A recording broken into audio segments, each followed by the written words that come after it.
What's up, everybody? You're watching Model Aviator. I'm Adam, and this week we have a bit of a follow-up on our review of the new E-Flite Viper 70 that we did last week.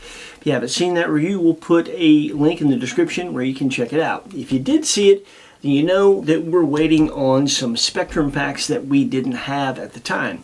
We did the review. The flight footage is with an HRB 4000 6L pack. Now, these batteries are just fine. They're a little bit on the heavy side. They're certainly inexpensive, which is part of the reason that they're probably a bit bigger, but they perform fine. And the jet flew fine. It was nose heavy, but we were able to tune the airplane with setup so that it flew the way we wanted it to fly, and we're very, very pleased with it. And I like a long flight time. We got about 4.5 minutes, and I thought, man, for a sport jet flying the way I fly a sport jet, I'm happy with that. So when we got the G2 packs in, I didn't know if it would be a significant enough change to need to tell you about it. Well, that's why we're here. So first and foremost, I knew that these packs would be lighter. All of your Spectrum G2 smart packs are on the smaller and lighter side of the size ranges out there, milliamp for milliamp. And as you can see, compared to the HRB 4000, the 4000 Spectrum G2 is a good bit smaller. It's also lighter. It's 1 ounce, 1.25 ounces lighter, which is not a lot, but milliamp for milliamp, there's some significance to that.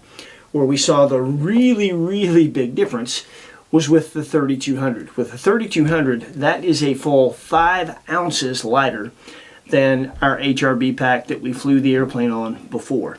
And that is significant. If you've ever raced anything, then you know when you can take weight out of your machine, that is free performance, and that is always a good thing.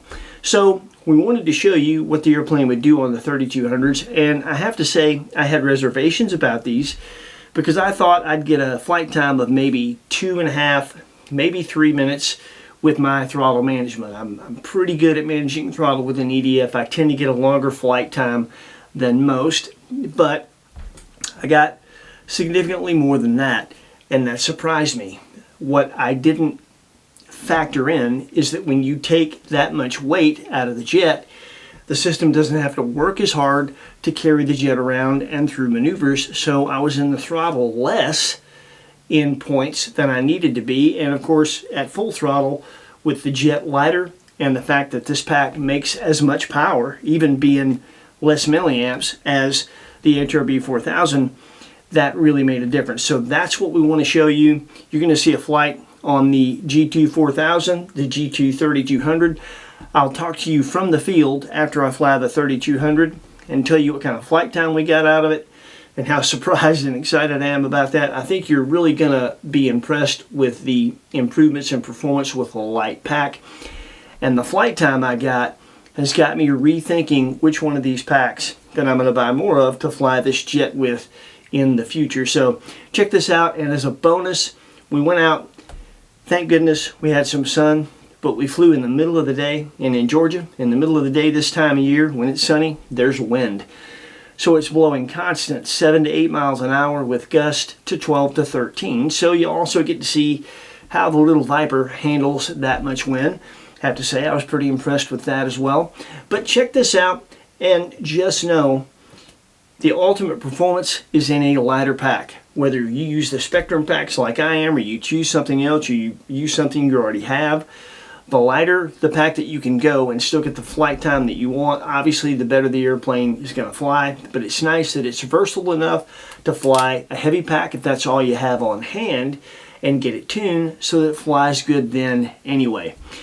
But when you see the performance on this 3200, that's probably what you're going to want to run, and that's probably what I'm going to run. So check this out. If you'd like to support our channel, we have links in the description. When you use those, it helps us out. We appreciate it. Thank you.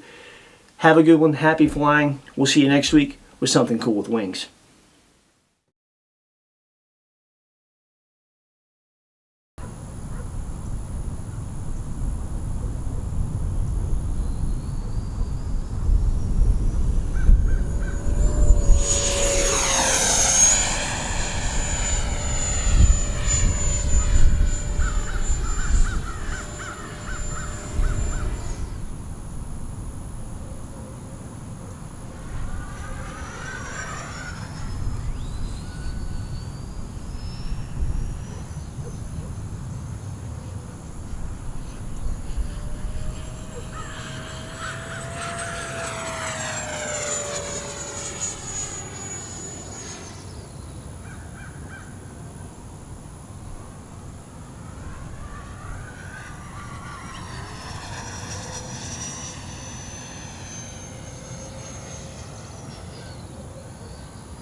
Setting up here for a speed run. This is a little bit downwind.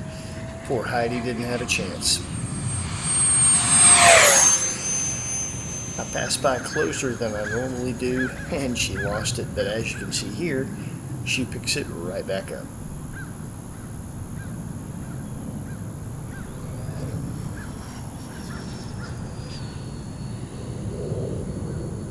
But this time I'm going to set up for a high-speed pass coming the other way. It's upwind, but Heidi's prepared for this one.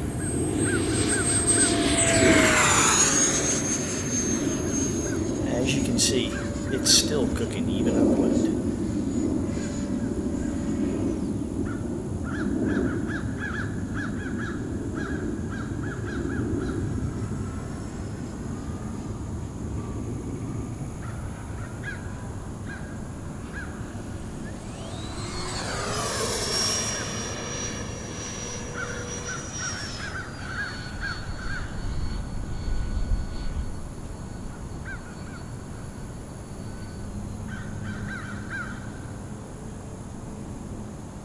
A lot of jets handle wind well, and the Viper was no exception.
This is not my best ever landing, but it solidified to me how useful the new struts are.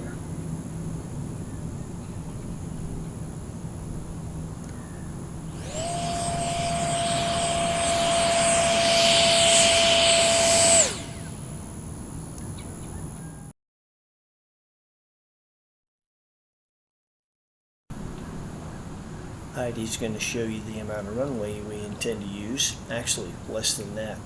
Let's call this a Viper stole takeoff.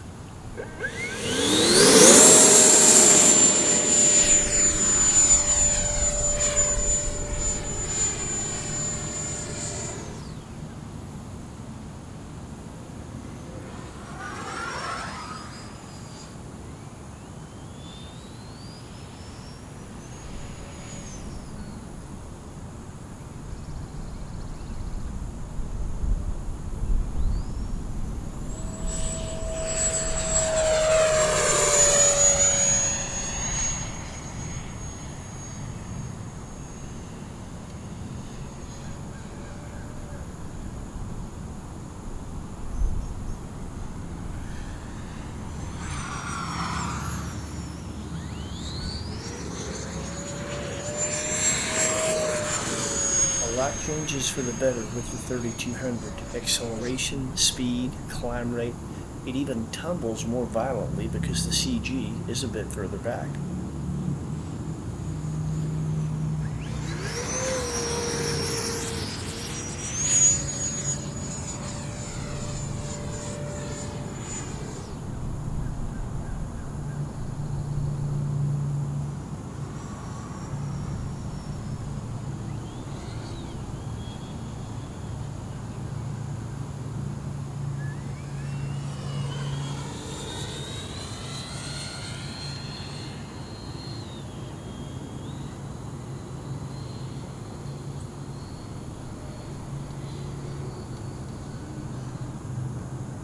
Ladder pack definitely comes into play here, as you'll see, and as you'd expect, the Viper will get a lot slower with the 3200.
And that's what happens when you fumble around trying to find a reverse thrust switch.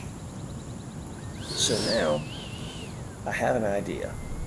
I'm going to try something with the ladder pack that I wouldn't try with the 4000. And to be honest, I've got just a touch of a crossing headwind that's actually going to help me a bit. I'm going to see if I can take the Viper off and land it within the length of our little runway.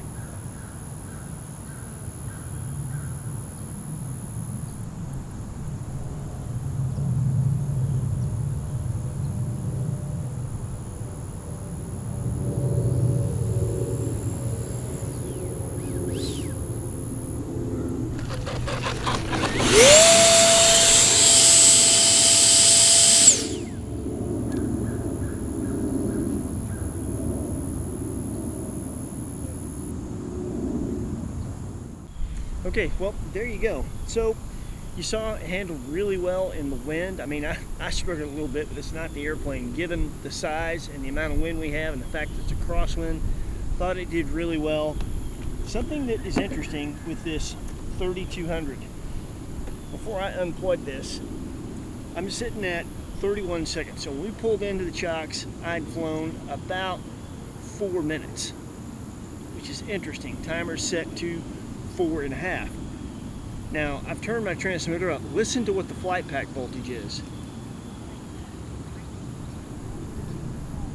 I don't know if you could hear that, but it's 22.2 volts. So essentially, it's about right where we want to be with a 6L when we land. And I got 4 minutes on a 3200. Now, granted, I definitely manage throttle. Not everybody does. Not everybody will get that result. But maybe it's that it's carrying less weight. I don't know.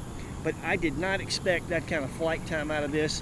And just for giggles, in case anybody wants to know, I always like checking out the G-meter and seeing what we did. Any guesses what we pulled in that flight with the 3200? So maximum positive was 6.65. Maximum negative was negative 6.85, which is really interesting that we pulled more negative G's than positive. I'm guessing it's probably the onset of that last really wild tumble that we did. But anyway, that is it. I am super pleased with what I got out of the 3200. I didn't expect that, but that is pretty cool.